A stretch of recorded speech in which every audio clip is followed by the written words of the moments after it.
इस Wikipedia channel में आपका स्वागत है। मैं विपुल जैन आज आपको बता रहा हूँ क्लास 11th का एक्सरसाइज 1.3। तो देखते रहिए विकिपीडिया चैनल। जय जिनेंद्र।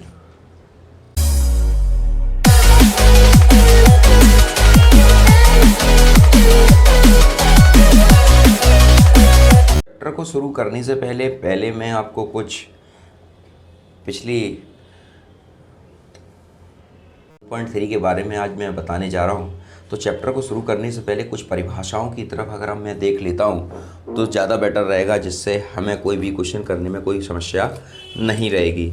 तो आइए देखते हैं। मैंने सबसे पहली जो डेफिनेशन लिख रखी है यहाँ पर लिखा है मैंने सबसेट यानी उपसमुच्चय, जिसे हम बोलते हैं अपनी भाषा में उपसमुच्चय कहते हैं। माना ए तथा बी दो सेट हैं, ठीक है। सेट ए का प्रत्येक मेंबर सेट बी में होना चाहिए, ठीक।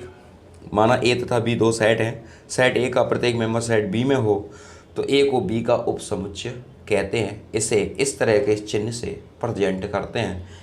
कहीं कहीं आपको सबसेट और कहीं प्रॉपर सबसेट का चिन्ह भी मिल जाता है। यदि ए कोमा बी उपसमुच्चय है तो इसे ए सबसेट बी से डिनोट करते हैं।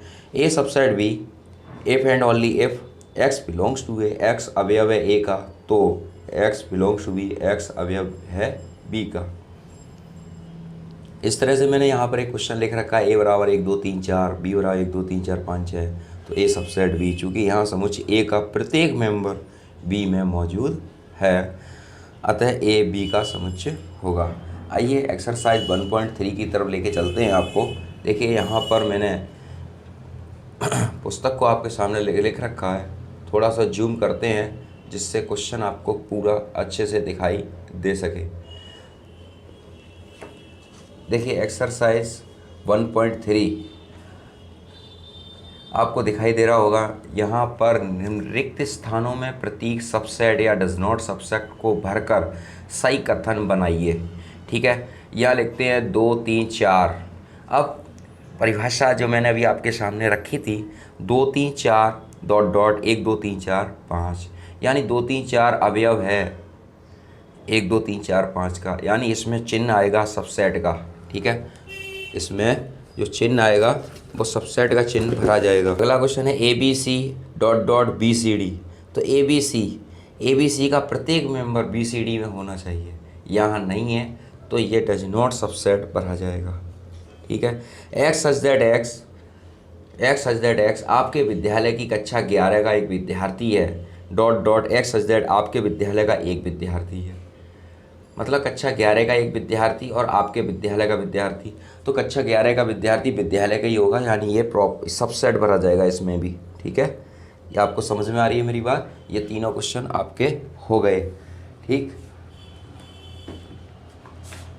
अगले क्वेश्चन की तरफ चलते हैं। लिखते हैं एक्स सच दैट एक्स किसी समतल में स्थित एक वृत्त है, dot dot x such that x एक समान समतल में वृत्त है। अब आप सपोज मानिए ये एक्स सच दैट एक्स किसी समतल में स्थित एक वृत्त है। अब एक सर्किल है, इस तरह से एक सर्किल है ये तैयार होता है, और एक्स सच दैट एक समान समतल में एक वृत्त है, किसी समतल में स्थित एक वृत्त है और जिसकी रेडियस कितनी है 1 इकाई। अब वृत्त तो कितना भी बड़ा हो सकता है, वृत्त कितना भी बड़ा हो सकता है, और लेकिन यहाँ पर इन्होंने कंडीशन क्या दे दी 1 इकाई की, तो ये सबसेट नहीं होगा, डज नॉट सबसेट, ये भरा जाएगा। अब यहाँ देखिए एक्स सच दैट है किसी समतल में एक त्रिभुज है, एक्स सच दैट है किसी समतल में स्थित एक आयत है। त्रिभुज की 3 भुजाएं होती हैं, आयत की 4 भुजाएं होती हैं, पहली कंडीशन। दूसरी कंडीशन त्रिभुज के तीनों कोणों का योगफल 180 होता है और आयत के चारों कोणों का योगफल 360 होता है। तो ये किसी भी एंगल से सबसेट नहीं हो सकता, ठीक है, क्योंकि ये डज नॉट सबसेट इसमें आएगा, ठीक। अगला क्वेश्चन है एक्स सच दैट एक्स समतल में स्थित एक समबाहु त्रिभुज है। समबाहु होता है, समबाहु की डेफिनेशन आपको मालूम होगी। समबाहु कहते हैं जिसकी तीनों भुजाएं बराबर होती, सम माने बराबर, बाहु माने भुजाएं। ऐसा त्रिभुज जिसकी 3 भुजाएं बराबर होती हैं और प्रत्येक कोण 60 अंश का होता है, इसे समबाहु त्रिभुज कहते हैं। अब यहाँ पे लिखा एक्स सच दैट है किसी समतल में स्थित त्रिभुज, किसी समतल में स्थित त्रिभुज होगा। अब त्रिभुज तो कैसा भी हो सकता है, ठीक है। तो समबाहु त्रिभुज है और त्रिभुज के तीनों कोणों का योगफल 180 समबाहु त्रिभुज के तीनों कोणों का, यानी त्रिभुज कोई सा भी हो उसके कोणों का योगफल 180 होता है, तो ये 180 होगा, तो ये सबसेट होगा आपका। ठीक है। अच्छा, एक्स सच दैट एक सम प्राकृत संख्या है, एक्स सच दैट एक्स एक सम प्राकृत संख्या है, और एक्स सच दैट एक्स एक पूर्णांक है। अब सम प्राकृत संख्या कौन सी होती है? 2 है, 4 है, 6, ये प्राकृत संख्या है। और एक्स सच दैट एक्स एक पूर्णांक है, तो पूर्णांक इंटीजर संख्या है, तो ये सबसेट आपका हो जाएगा। ठीक है, आपको क्लियर समझ में आ रहा है? अगले क्वेश्चन की तरफ बढ़ते हैं। क्वेश्चन नंबर दूसरा, जांच कीजिए निम्नलिखित कथन सत्य है अथवा सत्य। लिखा है a, b does not subset B C है। अब एक बात आप सोचिए, यहाँ लिखा है ए बी उप समुच्चय नहीं है बी सी ए का, जबकि कंडीशन होती है ए के वे मेंबर जो बी में मौजूद हैं, ए के वे सभी मेंबर जो बी में मौजूद है।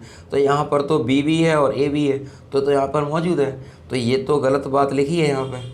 ठीक है, तो यहाँ पर हम क्या भर देंगे? फॉल्स भरेंगे, यहाँ असत्य भर देंगे, फॉल्स, FALSE।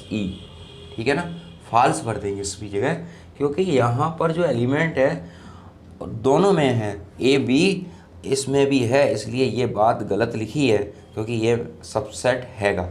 अब AE सबसेट है एक्स सच दैट एक्स, अंग्रेजी वर्णमाला का एक स्वर, अंग्रेजी वर्णमाला का एक स्वर। अब वोवल बोलते हैं अंग्रेजी में से, तो AEIOU ये होता है AEIOU। ठीक है, AEIOU होता है। अब AE तो पहले से है, तो ये सबसेट होगा, यानी ये ट्रू है। अब यहाँ लिखते हैं 1 2 3 सबसेट है 1 3 5 के। तो परिभाषा क्या है? ए और बी के ए और बी में दो सेट है, सेट ए का प्रत्येक मेंबर बी में होना चाहिए। अब सेट ए का प्रत्येक मेंबर तो है नहीं, सिर्फ ओनली एक है और 3 है, 2 नहीं है, तो ये डज नॉट सबसे, ये फॉल्स हो जाएगा फिर आपका। ठीक है, अब अगला है ए सबसेट है ए बी सी का, ए सबसेट है ए बी सी का, तो ये आपका ट्रू हो जाएगा, क्योंकि ये ए तो पहले से मौजूद है यहाँ पर, ये आपका हो गया ट्रू। अब A belongs to A B C, ए इंगित कर रहा है ए बी सी को, तो ए इंगित कर रहा है, इंगित नहीं कर सकता, ये मौजूद तो हो सकता है, सबसेट तो है, लेकिन ये कह नहीं सकता कि हम, तो ये आपका आर एंड, इसको हम नहीं बोल सकते कि ये सबसेट, ये सत्य है, ये आपका फॉल्स हो जाएगा। ठीक है, अब यहाँ लिखा है एक्स सच दैट एक्स संख्या 6 से कम एक सम प्राकृत संख्या है। अब 6 से कम क्या होगी? 2, 4, क्या होगी? 2, 4, सबसेट है एक्स सच दैट एक प्राकृत संख्या है। तो जो संख्या 36 को विभाजित करती है, तो 36 को विभाजित करने की संख्या है, तो कितनी हो जाएगी 36 को विभाजित करने वाली? तो 2, 4 जो डिवाइड कर रही है 36, तो 2 और 4 36 को डिवाइड कर सकते हैं, और इससे कोई संख्या नहीं है, तो ये आपका ट्रू हो जाएगा। ठीक है, आपको मेरी बात समझ में आ रही है? ये आपको दिखाई दे रहा है? ठीक है, अगले क्वेश्चन की तरफ बढ़ते हैं।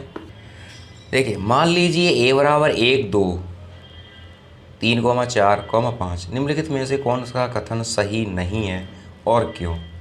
कारण भी बताना है, सही नहीं है और क्यों।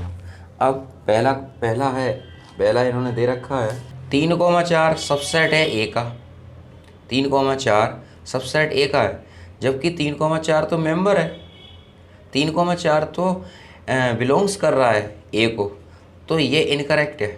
ठीक है, अब यहाँ दूसरा वाला है 3, 4 बिलोंग्स टू ए, तो ये करेक्ट माना जाएगा, ये बिलोंग कर रहा है, मेंबर है ये। ठीक है, तो ये सही है। ठीक, ये गलत है, तो मैं सही वाले पे टिक कर दे रहा हूँ। अब यहाँ लिखा 3, 4 सबसेट ए, 3, 4 सबसेट ए है, क्योंकि इसके अंदर 3, 4 ब्रैकेट के अंदर ब्रैकेट लिखा है। ठीक, तो ये मेंबर्स हो गए सबसेट के, तो ये करेक्ट है। ठीक, 1 belongs to A, 1 belongs to A, तो 1 अगर 1 की जगह यहाँ सबसेट होता तो मान लेते हम। 5वां है आपका 1 सबसेट ए, तो ये 1 बिलोंग्स टू ए, तो ये 1 इंगित कर रहा है एक्स में, 1 अवयव है ए का, और 1 ये नहीं होगा आपका। ठीक है, 1 2 5 ये लिखा 1 2 5 सबसेट ए। अब 1 2 5 सबसेट ए, तो 1 2 5, तो ये पूरा हमें दे रखा है 1 2 5 का, तो ये करेक्ट माना जाएगा, सही माना जाएगा ये वाला। ठीक है, 1 2 5 बिलोंग्स टू ए, यहाँ लिखा है 1 2 5 बिलोंग्स टू ए। अब इसको कैसे करें, अब 1 2 5 अवयव हैं ए के, तो 1 2 5 अवयव हैं ए के, तो ये भी राइट माना जाएगा। ठीक है, अब 8वां सवाल, 1 2 3 सबसेट है ए के, तो 1 2 3, तो ये तो इनकरेक्ट है, 1 2 3, ठीक, इनकरेक्ट है आपका। अब 5 बिलोंग्स टू ए, अब 5 अवयव है ए का, तो 5 तो आपका नल सेट होता है, 5 तो आपका नल सेट होता है, तो ये इनकरेक्ट है, इसमें तो मेंबर हैं ऑलरेडी, ये तो इनकरेक्ट माना जाएगा। और 5 सबसेट ए, ये मान सकते हैं हम, तो 5 सबसेट ए, 5 ए का मेंबर है सर 5, ये आपका करेक्ट है। अगला है, अब 5 इसमें मेंबर हो गया, ये मेंबर है, जबकि मेंबर सबसेट ए, ये आपका इनकरेक्ट हो गया। ठीक है, निम्नलिखित समुच्चयों के सभी उपसमुच्चय लिखिए। अब मैं उपसमुच्चय की आपके सामने डेफिनेशन बताता हूँ, तब आपको क्लियर हो पाएगा।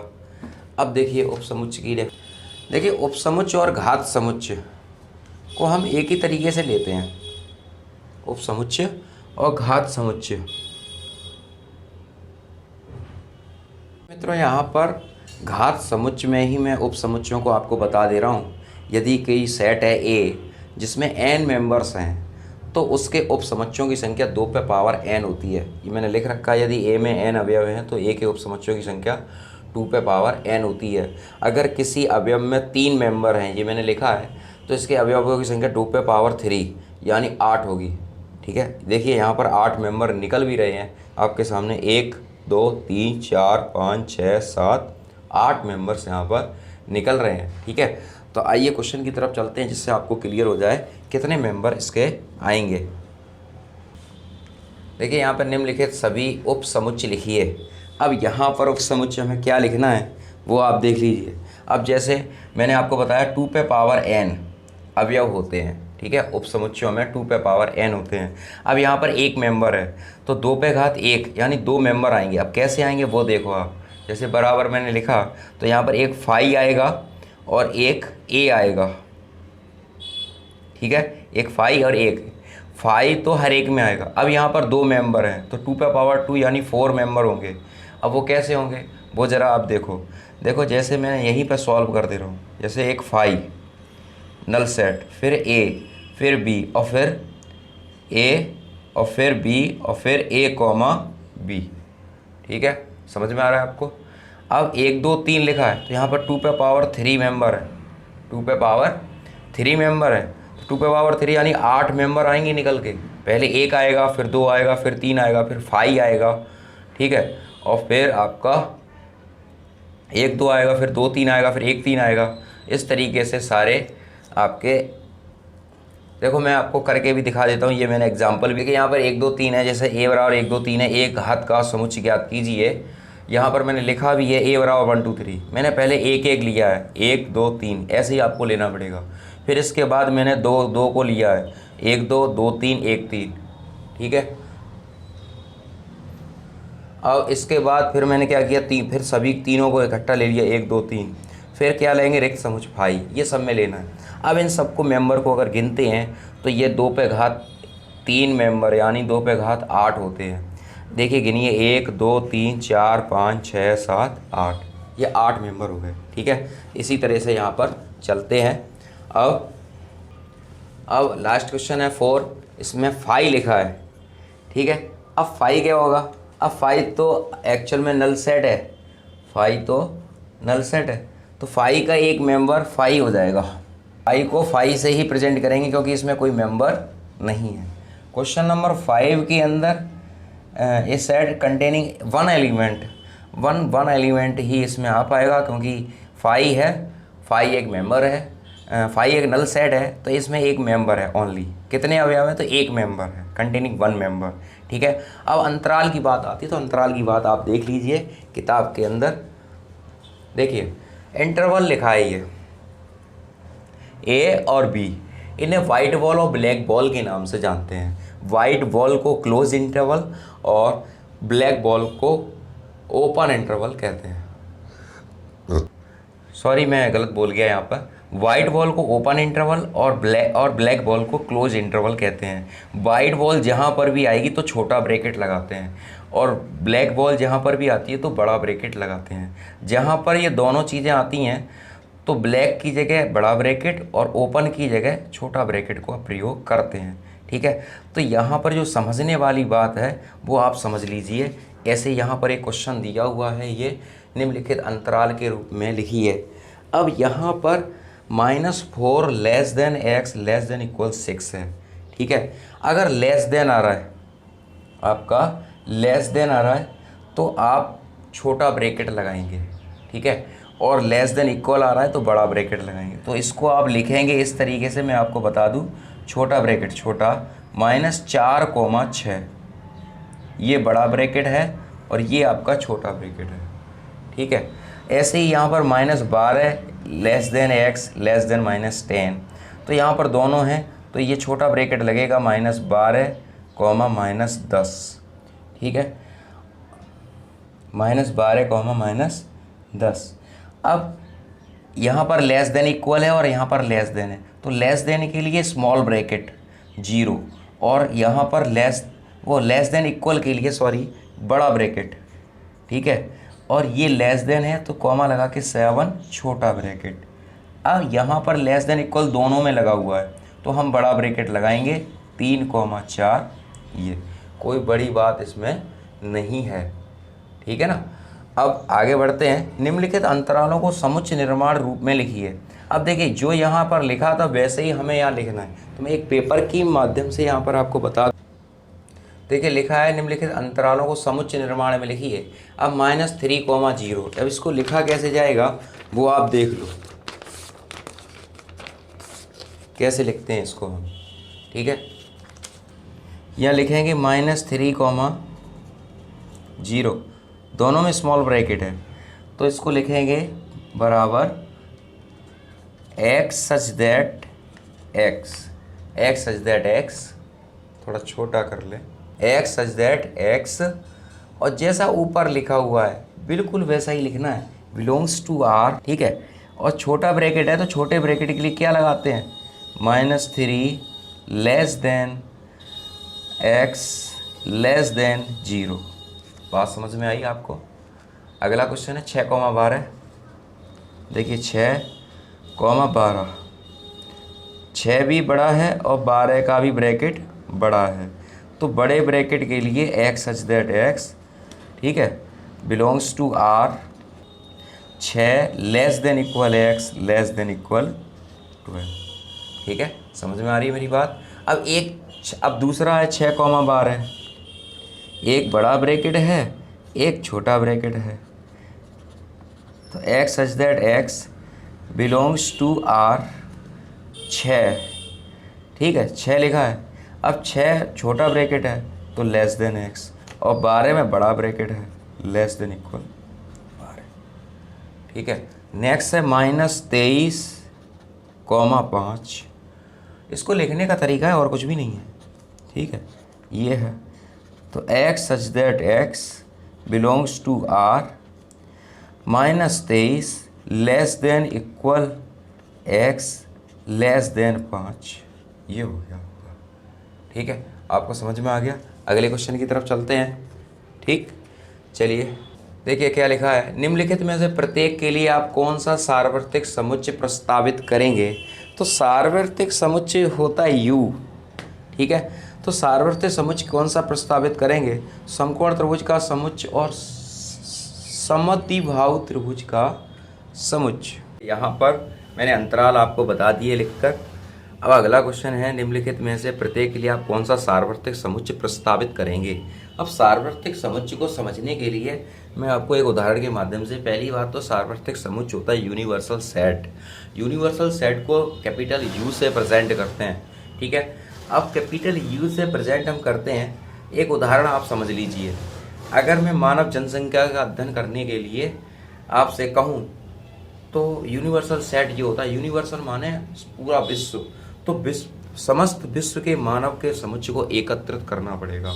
अगर मैं आपसे कहूं कि आप मानव जनसंख्या अध्ययन के लिए मैं आपसे कहूं कि मानव की जनसंख्या का आपको अध्ययन करना है, मानव की जनसंख्या का, कि मानव की जनसंख्या कितनी है, तो यूनिवर्सल सेट कहता है कि विश्व के समस्त मानव के समुच्चयों को आपको एकत्रित करना पड़ेगा, यानी सभी संख्याओं को लेना पड़ेगा। अगर छोटे छोटे टुकड़ों में अगर कोई संख्या बटी हुई है तो उन्हें सभी संख्या को लेना पड़ेगा।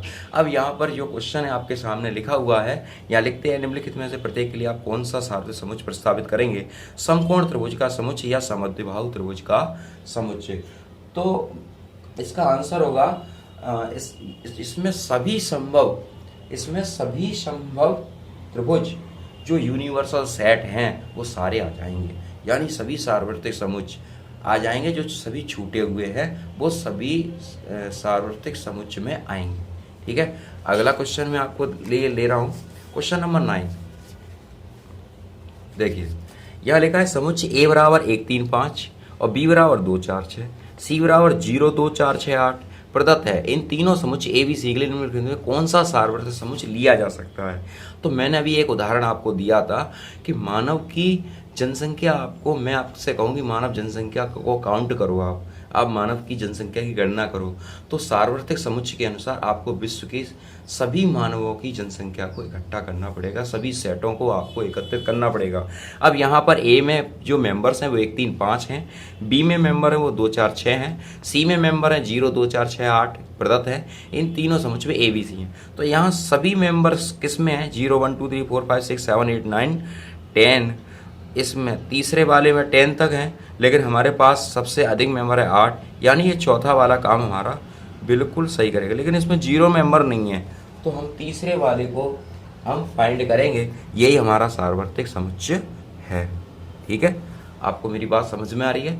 अगले टॉपिक में मैं आपको 1.4 बताऊंगा, फिर 1.4 में वेन डायग्राम है, वेन डायग्राम के मैं आपको कोई क्वेश्चन कराऊंगा।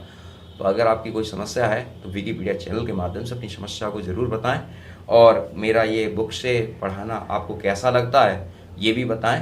अगर सही है तो आगे मैं इसी तरह से पढ़ाऊंगा, नहीं तो फिर परिवर्तन करूंगा। तो देखते रहिए विकिपीडिया चैनल। जय जिनेंद्र, जय हिंद, जय भारत।